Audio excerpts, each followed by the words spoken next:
I'm going to start these week immersions in Italy for those of you that want to come with me. So I went on this trip in October, and essentially what we had was like this immersive Italian experience that really was just something to me that just provoked the creative source in me and renewed almost this favor and this fervency that I had in art and expression. I'm going to just pull in creatives. If you're a creative, if you are a songwriter, if you're a poet, if you're a filmmaker, those of you that might be interested in taking an adventure of a lifetime, or you're somebody that's like, I have all these gifts, I just don't know what to do with them.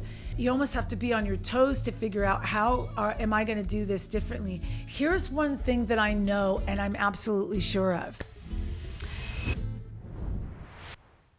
Hey everybody, this is Rita Springer. Welcome again to the Rita Springer podcast and another episode of Worship is My Weapon. It's just me here in the studio today. We are nearing Christmas and kind of slowing down for the year. And I am going to just talk to you a bit today about some of the things that are coming up for the next year and things that I am planning to do that I would so love on this podcast to hopefully have it grab a hold of those of you that might be interested in taking an adventure of a lifetime. So I'm going to talk a little bit about that. It's been a crazy busy year, and you know me, I'm always trying to figure out what God is doing, what God is saying. And so, I don't talk about this a lot, but I have talked about it. I think it's some earlier podcasts when we're talking about like having the year end and the expectation for the year coming. That always makes me a little nervous. I don't know if it makes some of you guys nervous. I think I'm so desperately wanting to finish the year out well and start fresh again. And it's a very surreal thing in my mind. I don't ever want to end the year on a note, even if it's been a tough year. I don't want to end that year not having given God everything. And I know sometimes circumstances and just stuff that happens, just life that happens constantly to us makes us kind of take a year and see that year in a way that, I don't know, maybe it's in a bad light or maybe it's in a disappointing light. And I just really want to encourage you, kind of like as 2025 is ending and 2026 is beginning, like I really want to encourage us to look out and be expectant for what hasn't yet occurred, even though maybe what hasn't yet occurred, you've been waiting for a long time. Expectation is a really intense thing, right? Because it involves a lot of waiting. And again, I've talked about waiting because I think waiting is a gift. And waiting is renewal, the Bible says. And so when we wait, we get renewed. And I know that's so hard. And sometimes it's hearing that is almost like the adults in Charlie Brown for some of us, because we just don't want to hear that stuff. But I always try to, like, when I curve around that September, October, November, and for me, a lot of this stuff in my life that was some pretty deep traumatic circumstance, even in my childhood, kind of occurred around those months. My parents' birthdays, or my mother's birthday is the day before Christmas, and my father's is in October. And so the loss of parents and then their birthdays come around. It always sometimes seems for many of us, a lot of our tragedies kind of surround the holidays, which is kind of sad. And then it makes the holidays, the sting of the holidays or the memory of the holidays. We're always trying to recreate something every year that we feel like we lost or we missed out on a year. And I just really want to encourage us this year, not just to end well, but to end with the verbiage of it's going to be okay. God's going to work it out, and really to lay stuff down as best you can that's unresolved, and even pray that the expectation would hit you again. You know, I've been talking about this a little bit. I probably should do a whole podcast about encounter and encountering God and the importance of encountering God. I did a couple podcasts on some encounters that I had with the Lord this year where it was just kind of like my faith kind of went through the ceiling. Again, I think I have incredible faith. I recall the Lord even questioning my faith and saying, man, Lord, I'm so sorry I don't have enough faith for certain situations in my life and my faith is waning. And the Lord was like, no, you have incredible faith, but you have a lot of fear, and fear won't stay in the same room with your faith. And so that's something that I think about all the time. We can have residential faith. We can have faith that's in us all the time, residing in us, but where is our fear? And I think sometimes fear comes to steal our seasons and steal our joy and steal even the moments that we have set in a calendar where it's, peace to all and goodwill to men. It's like some of us don't even know how to do that if there's all this chaos that we're constantly consumed with. And so I just have realized that I've seen some miraculous things this year, which were pretty bold and pretty fantastic. Like where you can't say that that's not God. Those are faith building things. They're all throughout the Bible. They happen to all of us during our life, whether they're big or whether they're small. They're there to continue to build that residential faith in us, that spiritual faith in us. But I've realized this year that what I have been leaning against more than anything isn't the miracle, but the encounter. The encounter with God began to speak more profoundly with me and to me than the actual thing that I was asking God to do. And I recognized that. I recognized that the miracle had happened, and I was walking through it and being like, this is just amazing. Like there's no other explanation for that than the Lord. But I couldn't shake the encounter that happened before the miracle where the Lord said, I'm going to do this. Do you believe me? And then I think fleeces are fine. I put out a fleece and the Lord was so kind to actually welcome the fleece. And then, and really kind of shocked me in the process of like, Lord, if that's really you, can you? And he did it. And I realized that I started to long for the encounter outside of the miracle, and that something about the encounter was super faith building for me that actually almost gave me the shot in my arm that I needed to say, hey, God's got me on a journey, and it's not the journey to get to the miracle. He's the miracle. Like we say that, we throw that stuff out, all that stuff that sometimes I think becomes almost this religious, verbal stuff that we just are trained to say. And yet, while it's true, it's like God is really the miracle. But when we're asking for things in our life where we really need to see God move, and then God comes and he speaks to us about us in the process of that, which is probably the biggest thing for me. He was speaking about he and I in the process of that thing that I needed, but he was encountering me before he was answering that thing that I needed. And that caught me by surprise. That caught me. And I was like, I want to be more about encounter than I am about seeing the miracle. The miracle's beautiful, but are we missing the encounter of God along the way to the miracle? Are our eyes so positioned on the miracle that we are missing the encounter with God? We're nearing Christmas, right? And so I think about the miracle of Christ's birth and how that wasn't some like firecracker moment. It was actually only seen and felt by the two of them and God himself, or the three of them, the baby Jesus, but Mary, Joseph, and Jesus, and God watching them, and the angels, that those were the only people that are aware outside of when the angels appeared to the shepherds and the wise men ended up taking the journey months later to that Messiah. But it's like, it was a very private miracle. But how much of the encounter with God along the way did Joseph and Mary need before that miraculous birth of Christ? And how many stories were there of his provision along the way and him keeping them safe out of Herod's, snatching and keeping them secret? That to me is like, I think we're missing sometimes the encounters with the Lord.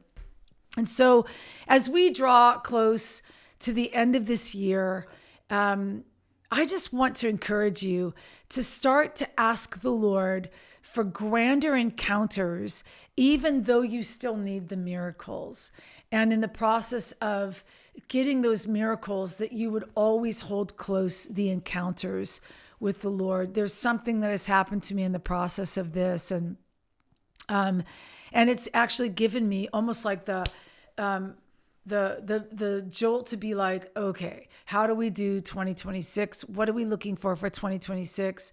There's a lot of things I'll be talking about. We're going to take that journey in this new year. This is kind of a life update, but hey, you guys, I just want to thank Amazing Life Foundation for making what I do here on this podcast possible. They are my rally team, my biggest supporters. Without Amazing Life, this podcast would not be coming to you. They've just got this insane team of editors. I've just had the best of the best, and I want to just give them a shout out. There's a lot of beautiful things that are coming out of Amazing Life Foundation, and I want you to stay tuned for some of those things. But I just want to shout out to them and thank them for making this podcast possible and bringing this podcast to you every Wednesday. And letting me do what I love to do. Take that journey in the new year of, like I did with Fed by Ravens. I've started going back in the studio, writing some songs. We had such a massive folder of music that that had no room on the record to do for Fed by Ravens. And again, you guys, it's like, I'm not some 22-year-old, 25-year-old new artist. I'm very aware of how difficult it is right now in the music industry. It's getting more difficult and more difficult and more difficult. And having a lot more conversations about just how difficult it's getting, and how you almost have to be on your toes to figure out how am I going to do this differently. Here's one thing that I know and I'm absolutely sure of. That someone can have a brilliant idea for technology and AI or whatever it is that is taking up the space for how it has to be done. I think I'll do a whole podcast on AI and bring some experts in on what really is going on with AI. But here's the thing about what I'm looking forward to that actually excites me. All of the things that are the backlash with in my age bracket, it's like, I don't have to do anything, right? I don't have to keep going. But I really feel like God has called me to stay creative and to stay kind of up there and to stay actually with my ear pressed against the heart of the Lord, saying, what do you want me to do? Is it mentorship? Because I could spend my life just raising up and mentoring people. Love it. It's one of my most favorite things that I do. Even if you're out there for 2026 and you just need encouragement and you need somebody to talk to about your career or your journey with the Lord or some of the hard places in your life that you just can't get out of. And it's kind of life coaching what I do, but it really is. I'm always trying to lean against the Lord for you and actually ask the Lord individually in those sessions that I do with people, where I'm like, Lord, you got to give me a fresh word. You got to give me something for this person, so that whatever they came here for, they get the way you wanted them to get it. And I could spend my life doing that. I love mentoring. I love songwriting. I love anything that has to do with the creative. Like, personally, I do a little painting on the side, and I love all different kinds of songwrites. I'm trying to keep up this tribal community that I have on my website where I'm doing things. I don't know how we're going to shift that this next year, but what I don't want to keep doing is I don't want to keep doing something that isn't working. I'm just not into that. And so if it's not working, I'm always like, hey, Lord, we got to move on. We got to press on and do something differently. But as far as the recording goes, until I think I stop having something to say, I think there is a really big responsibility that I carry to show that until the Lord says you're done, you're not done. I think that's a really positive thing to put out there. And if I can still keep doing what I'm doing in a really great way, I want to be able to do it, but I want to do it where I'm asking the Lord, I'm asking like the God of the universe, what do you want me to do? And so it's been really beautiful to hear the Lord talk about navigating through different subjects and navigating through the course of how we're going to do this and what we're going to do. And you almost have to like be on your toes with that. And I don't know that I'll ever have the skinny on any of it. But what I guess what I'm trying to say is that I'm not going to fear things like AI and streaming and the robbery that streaming is on Spotify to us as artists, like all of those things. I'm not going to fear that as an artist when my backbone is Christ. And I am like, I'm right next to the creator of the universe that owns all of that, and that at any moment could give an idea or to whisper something. That there is something so beautiful about that in me that I'm like, why am I going to spend any time worried about any of the other things? If it all dries up and it's over, then I want to be able to say, well, it all dried up and it was over and it was the end. And the Lord told me to stop and that was it. And there's no time left to stress about certain things. Do I want things to go well? Yeah, I love things to go well. Is it hard? Absolutely. It's hard to push creativity against a boundary line where it seems like inauthentic. Even though I think that the brilliance of AI and music is really amazing, but the thing is, it isn't a human heart, and we can't have AI write our worship songs. It's inauthentic worship. It just is.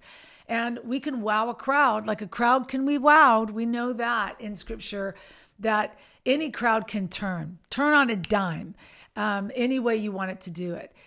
Because we're led by experience. We're led by what is the latest trend. And a lot of times we're not led by the Spirit.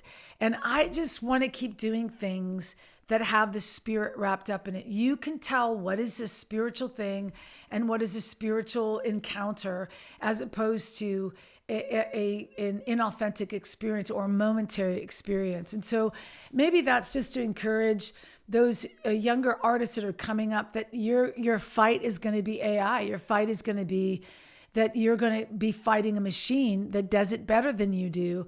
But you're going to have to actually, if you're a faith-believing person and you believe God's on your life, you're going to have to start asking. Now is the time, I think, to start asking for sounds and for melody lines that AI can't reproduce. And I just think that God's big enough. Like, is God big enough in your life to take you where you believe God has told you you can go? And if that's really the case, then you got to trust that God's going to do that. So there are a lot of these areas in my life that I'm like, well, I'm getting old and decrepit. And when do you give up? Like, when do you give up? And here's the thing. I don't think it's about giving up. I do think that God has to like give me an injection of encouragement because it is tough. But I do think that we're going to do like a sequel to Fed by Ravens, although I don't think we'll call it Fed by Ravens, but it has to be kind of like the segue out of what that was. I wrote Fed by Ravens because I was in a desert and trapped in a wilderness that I knew so many other people in the church are. And you know, the incredible thing about what we do is in our artistry and in our creativity is I might be out of that season, but that's a season that somebody's always walking into. And that's the beauty of a piece of art or a piece of music that kind of has like or poetry that just has this thing on it, or has something that another generation can always find and find life in.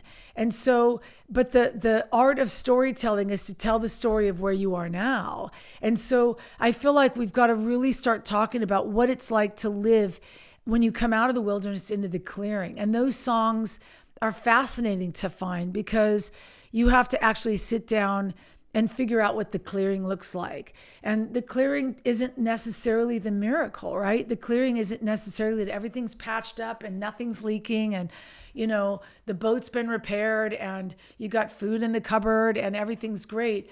It's almost, I'm going to say it, it's almost really a clarity of the mind, like a clearing out of the mind to where your perspective on how you see things is different. So you're processing and you're proceeding into your future completely differently than how the wilderness felt. And I want to be able to articulate those as I'm growing older, and my maturity can actually articulate for others, hey, look, once you climb the mountain, you see the view from the top, you're going to have to go back down the mountain, and you're going to have to go back down the mountain with a different clarity than how you actually climbed the mountain, because an uphill climb is different than a downhill climb. And I think that even the passion for 2026 for me is to grab a hold of the God that helps to tell the story of proceeding, that we are not people that get stuck in seasons and say the same thing about the same season, or have the same kind of like rolling of the eyes or the same crossing of the arms because God just hasn't done it. But I think there's so much going on that's after our thought life and after how we actually process stuff, that we need to be very aware of how we actually protect our minds and protect our thoughts. And that maybe God hasn't come through yet, but there's something that hit that created this space where all of a sudden it felt like cool water on the brain, and it dried, it kind of took over the dry ground. And you have this perspective where, okay, maybe I'm not at the finish line yet, but God is with me. God is with me. I think we need God is with me moments. And so I'm looking forward to that. I'm looking forward to like podcasting about these songs that we're finding again and taking you guys on the journey. If you guys want to come on the journey, it's not forced. You're not forced to do it. But if you're interested in that journey of what does the clearing look like and how do we get our minds clear, I want it to be almost a tutorial of clarity and process and clear thinking and right-mindedness, because there's so much insanity right now in the world. And I think that there are podcasts coming where I really have been feeling like the Lord's like, hey, you need to like talk about things that are uncomfortable for you to talk about. And I'm processing some of that stuff because the way I see the church positioned in politics right now, it's not sitting really well with me. And I think I need to talk about those things, but I also want to talk about them with the Lord and process them with like, what am I actually seeing and what's really going on? That's just my MO. Like, that's kind of what I do. That's my safe place, because I don't want to sit around this table and just do something that's just garbly gook and what everybody else is doing. I really actually want us to start processing things that the church doesn't even talk about. And I'm just going to say this right here on that particular subject, because that is like an open cavern, a deep open cavern right now, politics in the church. But I want to look at that and be like, where is the Lord here? And then move off to the side and say, hey, let's find the Lord, because there's a lot of wackadoodle stuff going on that we're saying is the Lord that's not the Lord. And I can feel it's not the Lord. Now, I'm not an expert on what is and what's not, but I know a deck of cards when I see a deck of cards, and I know when something's off. And we're going to talk about discernment in the church. Like, where is discernment in the church? Where is discernment in the body of Christ as it relates to politics? Where is that stuff going on? So that's some subjects that we're going to talk about. Hey, everybody. Hey, everybody. Hey, Tribes community. Welcome again to Daily Devotional Cooking in the Kitchen with Rita. I've had a lot of people ask me for, when are you going to do this? And when are you going to do that? And when are you going to do this?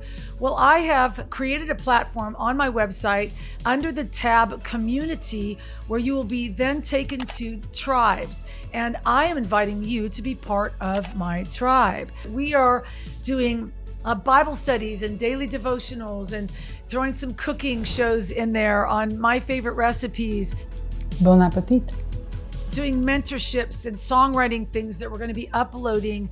So if you want to be part of my tribe, part of my community, please go to ritaspringer.com, click on that community tab. On that, there is a subscription tier that you can subscribe to where you can get different content. Every song has a story. If you want more content, join my community.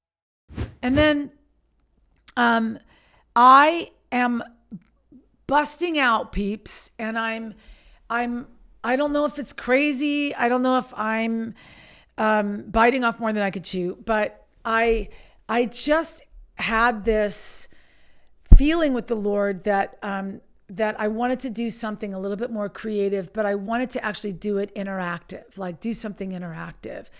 And I want to talk to you a little bit in this little update about Italy and my experience with Italy. If you're following me on social media, you probably all saw some of the stuff that I posted about Italy. And a lot of people were saying, what are you doing in Italy?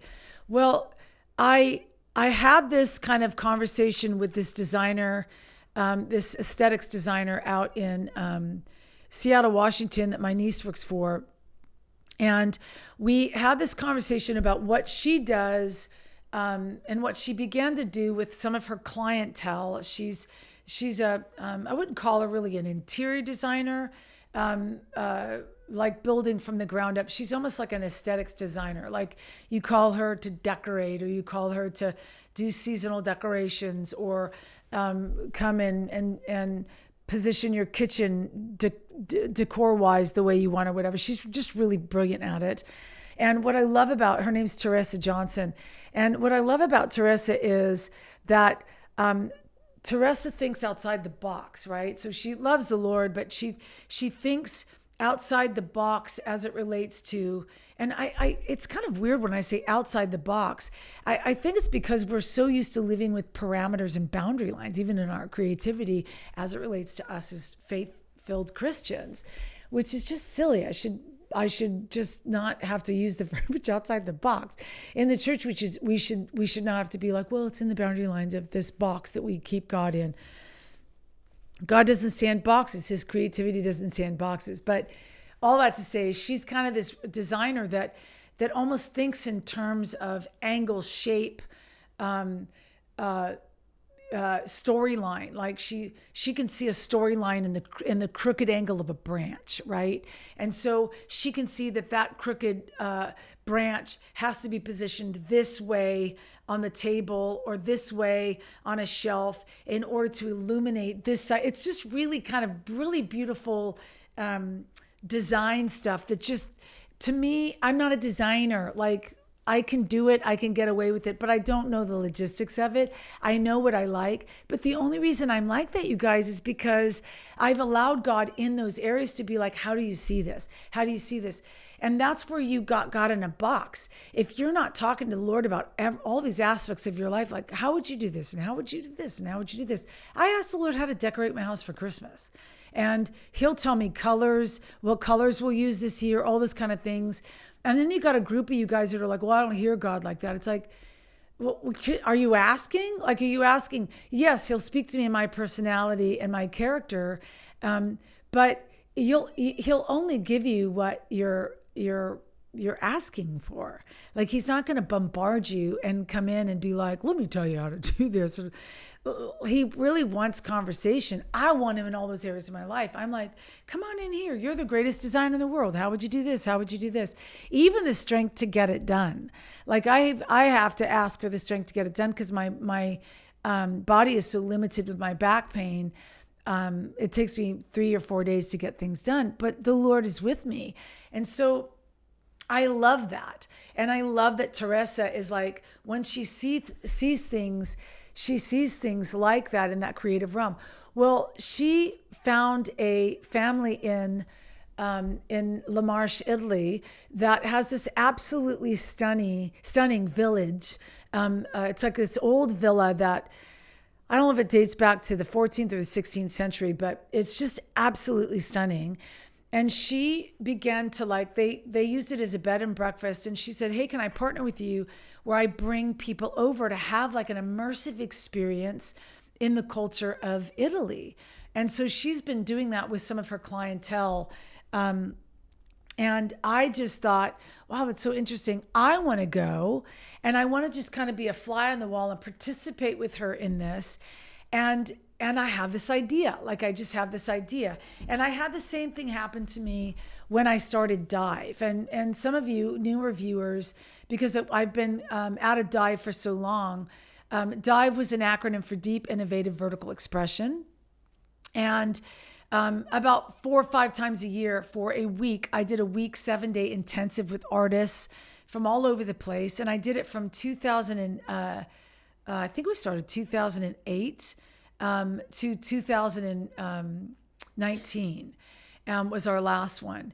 And it was just brilliant. We had 12 to 14 people coming in, and it was just a week intensive where we just really went after God as art and art in us and what the Lord was saying in us about what he'd asked and called us to do. So songwriters were writing better songs and painters were painting better pictures because they were really actually finding themselves, and a lot of their trauma was coming out, and God was doing some massive healing thing. It was almost like a YWAM DTS in a sense in that week, but it was just one of the most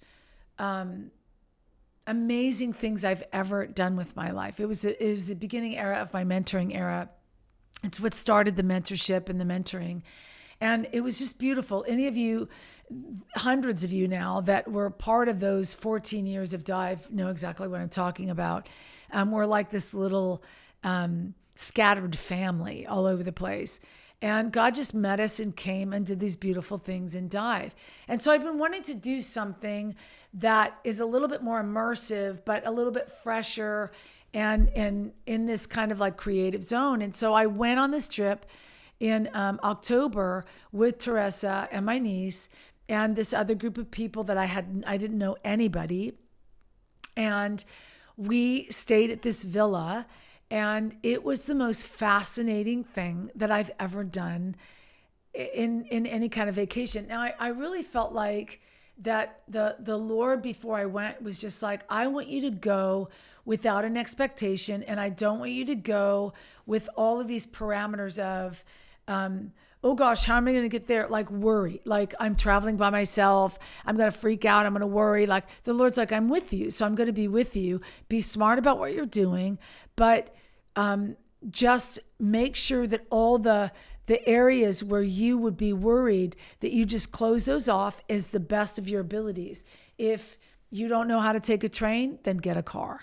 If you don't want to rent a car, then get an Uber or get a service. Like just things like that as a single woman, he was just like, stop worrying about it. Just get a car. Stop worrying about it.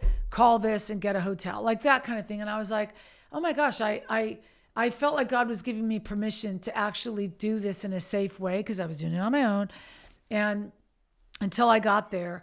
And essentially what we had was like this immersive Italian experience that really was just something to me that just provoked the creative source in me and renewed almost this favor and this fervency that I had in art and expression that I think has kind of changed my writing.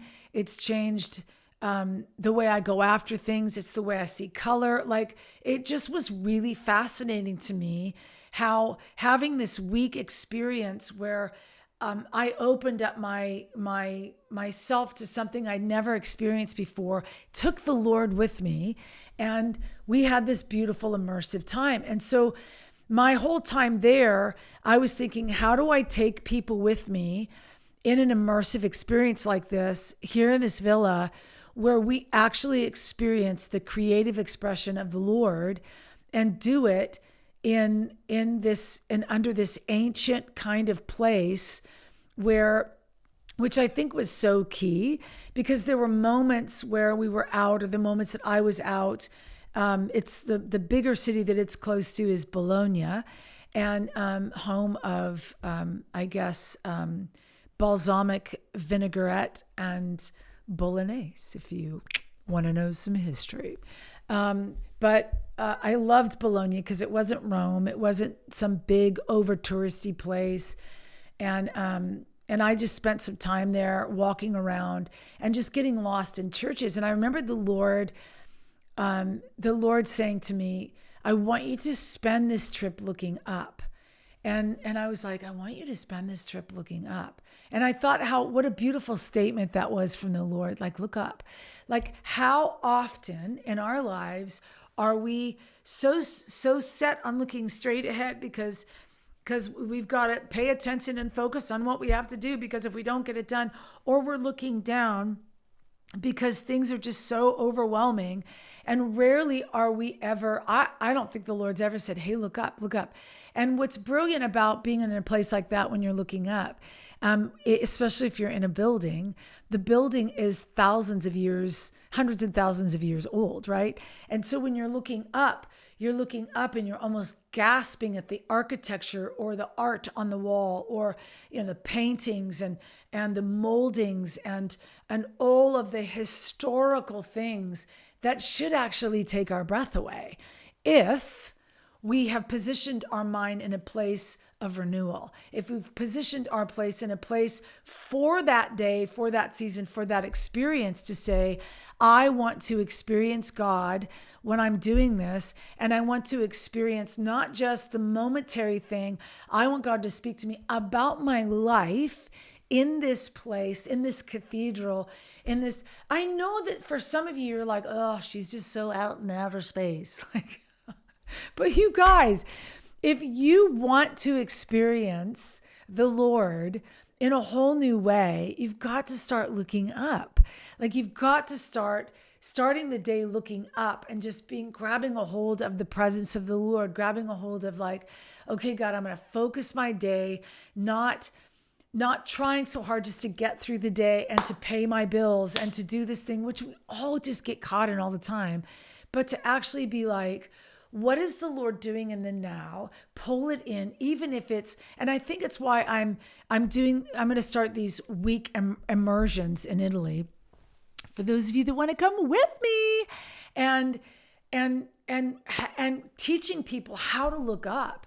I mean, I actually had this really beautiful experience in Fano. Fano is like this city that's just outside of La Marche. So when you're in Bologna, you have to get to Fano, the train in Fano, in order to get to this villa. But we spent some time in the little city of Fano. It's this cute little coastal town, and there was this church there that was locked when we got there, because in Italy, at 12 o'clock, everything shuts down till like 2 or 4. And because they all take these long siestas. And I'm like, no wonder the Italian people are so happy all the time, because the business is shut down and they just go home and they have pasta and they're with their families. And so I waited for it to open, and then I walked back in this church because I just was loving these cathedrals. And I was in this experience of looking up. And I was in this, it was just my niece and I were in there kind of by ourselves. And I felt the Holy Spirit say, hey, would you just go sit down? And I want you to specifically, in this specific church, I want you to just pray for your son. And okay, that's random. That's not something that I would hear all the time. I knew it was the Lord because it's random. So you have to almost train. Sometimes the random stuff is usually the Holy Spirit. And so I was so kind of like taken in emotionally by that. I was like, ooh, And so I sat down and I said, why this church? And I just felt like the Holy Spirit said to me that he said, this particular church has heard hundreds and thousands of mothers cry out for their sons. And I want you to join the cry of mothers for their sons. And I've listened in this church to hundreds and thousands of mothers cry out for their sons specifically. And I was so overwhelmed by the presence of the Lord in that church, and just had a good solid 45 minutes to an hour just praying over Justice and praying for his future and praying over his mind and praying for his music and praying for his attention span and praying for, all of the things that a mother would pray for her kid about. And I don't think I would have ever had that experience had I not walked into that church and had I not been in this place of hearing the Lord say, look up. Look up, stop looking down, stop looking straight ahead, look up and see the wonders that I have for you. See the things that you're missing because your perspective is in such a place. And so I just, that kind of inspired this idea to begin to take people with us to have these immersion experiences where we have these days where we're just pulling in the senses. So we'll do a day of taste and see that the Lord is good. We'll do a day of smell.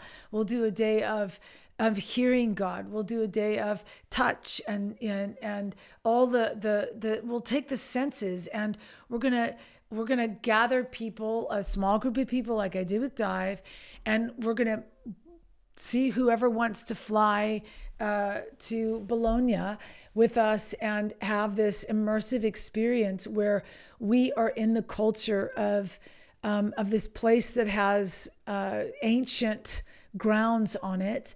And I'm going to just pull in creatives. If you're a creative, if you are a songwriter, if you're a poet, if you're a filmmaker, if you are in any a designer, whatever it is, if you are in that space, or you're somebody that's like, I have all these gifts, I just don't know what to do with them, and you are wanting to maybe do that once in your lifetime, just pay attention, keep posted on what we're doing. We're going to release a podcast after this podcast. This next week's podcast will be the podcast that I did in Italy with Teresa.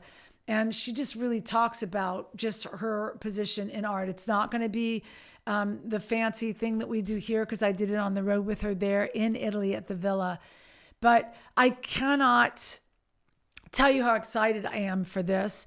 Right now, our first date's September 2026, and that class is already full. That class, it's not really a class, but that trip is already full. But we will do another one in spring of 2027. That gives some of you guys time to just raise money, save your money for it. It really is a stunning experience. What was really interesting for me when I was on the trip with people I didn't know, and this was not like had nothing to do with what I'm doing at all. These are business people. In fact, I was sitting around the table with people that I just was like, my world is not your world. We were just diverse, like as diverse as you possibly can be from other people. But it was beautiful too. And there was a couple on there that actually they were my favorite couple, but they were just this sweet couple out of the Pacific Northwest who had just won the trip at an auction. And it was so precious to actually see it from their perspective, because I'm artistic and I get what I'm seeing. But when you're not expecting what you're seeing and what you're experiencing, to see almost like the emotional everyday walking to dinner and then having this experience at dinner, there's something about about the Italian way to eat and the Italian way to set a table. And Therese is just fascinating at that. So you have to understand, we're going to have an immersive week of songwriting. No, you don't have to be a songwriter to come, but there's creative writing. There's all kinds of things. You'll be pressed to write something or to bring something to the table that's beautiful. That's one day. We will have an artist come in and teach us how to paint one day. We will learn how to arrange floral design and do design. But it all is kind of like this detail of like, you tell the story of your life. You have to tell the story of the life that you're living right now, or the life that you want to be living with the Lord. Where is God in your straight lines or your crooked lines? Like, where this is an immersive experience. And I'm so excited about taking these trips to Italy and seeing how this goes. So I really wanted to just do a podcast on like this update of where we're headed with new songs and new record emerging in 2026 that will be the sequel to Fed by Ravens, but I don't think we're calling it Fed by Ravens. But you're gonna hear us talk about that, and we're gonna do live songs on the podcast with that. So tell your friends and keep subscribed to the YouTube channel here for all that stuff that's up and coming. I've been taking a little break from social media because it's been so much, but if there's any of you out there too that really just want to support what we're doing, I don't talk about the nonprofit Wearing Justice too much. I'll pop up and it's on the podcast here and there. And in all honesty, like, I probably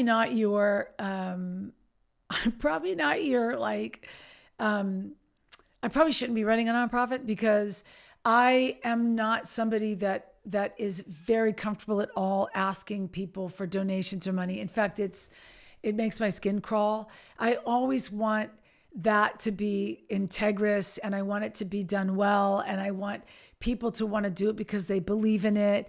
And a lot of times with nonprofits, it's like you have to be constantly out there begging for money and asking for money. And I just am so uncomfortable with that. I want people to feel something and be like, I want to support that. I want to support that. What I do with Wearing Justice is when we have needs for the podcasts and for the live worship sets, and it really specifically trying to build scholarships for mentoring. There are so many young worship leaders and young artists that just can't afford mentorship. They can't afford therapy, let alone mentorship. And man, I'm just telling you, with the mentorship, there is so much out there that I don't think I have ever heard the amount of trauma that I've heard in those meetings. But I've also never seen God do such a beautiful work like he does. And I would love to build a healthy scholarship program so that those that can't afford it, that apply, but then they are like, we can't afford it, that I could just scholarship them to do it. And so while I'm not really great at being a nonprofit money asker for, I just can't do it. It's like, it makes me uncomfortable. But I will say, if you are out there and you are someone who wants to support something that really benefits other people and benefits the courage thrown on other people, and you love the podcast, you love what I've been doing with tribes, you love the fact that I'm mentoring and just really trying to help people along, and you want to support Wearing Justice, we have a QR code that we'll throw up here with this, that you can support us, that goes to our Tidely account. And it just really helps us buy equipment that we need for podcasting, for filming, and building a scholarship fund. It's really also going to help just even building up what we're doing with this immersive thing in Italy, and just keep art and expression and how beautiful God can do that, and how God can heal through art, and how God can heal through music, and make it be something that we do with our hands, and encourage people to continue to get out there and do what God's called them to do, and not let a machine do it for them. So God wants to use us. He wants to heal us. He wants to give us encounter after encounter. He wants to actually provide miracle after miracle. I want to encourage you in that as this year is ending and the new year is beginning. Let's have a brighter perspective. Even if we didn't see God answer every prayer this year, or even if things didn't work out the way you wanted them to work out, would you risk just keeping your belief centered on Jesus and keeping your heart just pure before the Lord, and just really pursuing the presence of Jesus, the true, beautiful presence of Jesus, the one and only, the only answer to everything that you'll ever need. And I just want to encourage you with that.